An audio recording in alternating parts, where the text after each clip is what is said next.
Donc chapitre 1, interface et mise en place dans Photoshop. Nous voici dans Photoshop et nous allons ouvrir notre photo de base, soit avec le menu Fichier, Ouvrir ou le raccourci clavier Commande et la touche O. O pour ouvrir ou CTRL O pour ceux qui ont un PC. Donc commande O et je vais aller sélectionner ma photo de base qui est ici, je la sélectionne et j'appuie tout simplement sur Ouvrir. Je vais aller lui indiquer préférer le profil incorporé et j'appuie sur OK. Donc ma photo s'est ouverte dans Photoshop.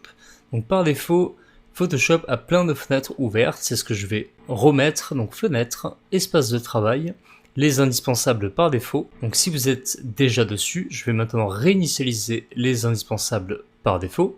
Et voilà, donc j'ai plein de petites fenêtres et je vois que j'ai un panneau calque très serré en bas à droite. On va se donner de la place, on va profiter que Photoshop soit modulable pour pouvoir s'approprier notre espace de travail. Donc chaque fenêtre, je peux cliquer sur le titre, maintenir et lâcher à côté.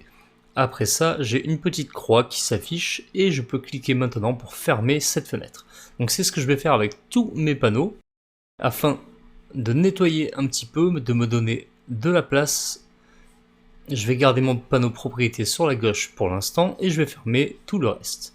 Donc tout ça, je le sors, je ferme, je ferme, je ferme et il me reste plus que 2 fenêtres ici. Voilà. Donc je vais garder mon panneau couche, mon panneau propriété et mon panneau calque bien ancré sur la droite. Comme ça, j'ai vraiment de la place, de l'espace. Donc si vous ne trouvez pas les panneaux propriété et le panneau couche, il se situe dans fenêtre et vous cochez tout simplement couche et propriété et ils vont apparaître.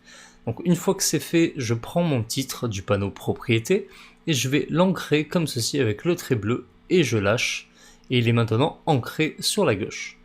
Donc avec la petite flèche tout en haut à gauche, je vais fermer maintenant ce panneau qui est comme ça. Je fais pareil avec le panneau couche et je vais le mettre en dessous de propriété. Il ne me reste plus qu'à prendre la gouttière et je vais fermer tout ça. Donc j'ai plus que 2 petites icônes qui me permettent très facilement et très rapidement d'afficher mon panneau propriété et mon panneau couche, que je vais ouvrir un petit peu. Et je peux le fermer. Voilà, donc j'ai de la place, j'ai un beau panneau calque bien ouvert qui me permet de travailler plus convenablement. Donc maintenant, mise en place rapide du projet, je vais commencer par cliquer sur le cadenas du calque pour le déverrouiller. Je double-clique sur le calque et je le renomme photo de base. J'appuie sur Entrée et je vais maintenant le dupliquer.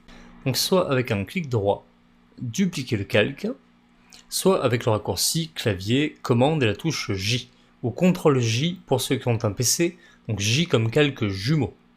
Donc commande J, il est dupliqué, et je vais le mettre le nouveau dans un groupe. Donc soit en bas avec le bouton ici, nouveau groupe, et j'ai plus qu'à le glisser dedans, soit je reviens en arrière, tout simplement avec le raccourci clavier commande et la touche G. Donc il est bien sélectionné, commande G, et il se met automatiquement dans le groupe. Donc je double-clique sur ce groupe et je le renomme montage, j'appuie sur Entrée, et je vais renommer mon calque juste en dessous Start. Et j'appuie sur Entrée. Donc dans le groupe montage, j'aurai toutes les retouches que nous allons faire et en un seul coup, on pourra enlever l'œil pour voir la différence entre avant et là où nous en sommes. Donc je réouvre mon groupe, j'enregistre mon fichier. Donc raccourci clavier commande et la touche S ou CTRL S pour ceux qui ont un PC. Donc commande S, enregistrer sur mon ordinateur et je vais aller l'enregistrer et le renommer tuto atelier photo. Je l'enregistre bien en format Photoshop et j'appuie sur enregistrer puis sur OK. Donc nous sommes maintenant prêts, on va pouvoir passer à la suite. C'est parti.